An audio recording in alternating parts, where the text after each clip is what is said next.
Yeah, we go on different sites if we get a bit bored or something. Which is use of the phone and use of the end. Are there sort of strict rules during the week? How does it work? Yeah, we are quite... I don't have TikTok because 2035 seems a long way away, but this is really big news, isn't it? Not that long. So it is all to do with the carbon neutral target that the government have imposed of 2050. It's pretty ambitious.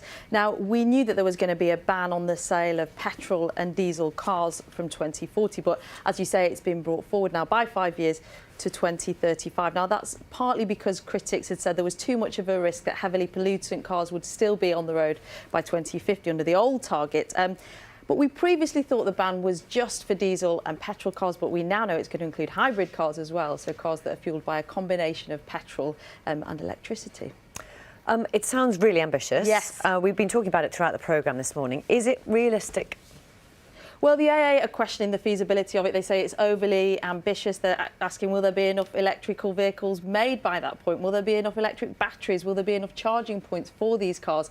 And the car industry has said the government was too quick to cut those subsidies to electric cars 2 years ago. Friends of the Earth, though, and other environmental charities say there's no such thing as being overly ambitious when it comes to cutting our carbon emissions.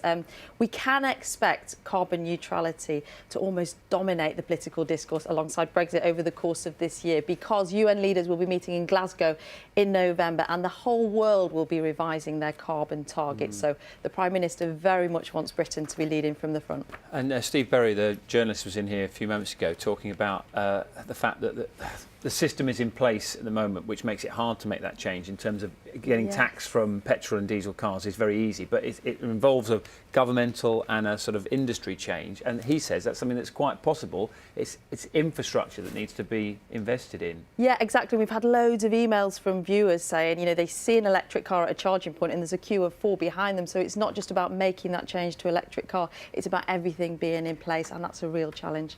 Thank you. The government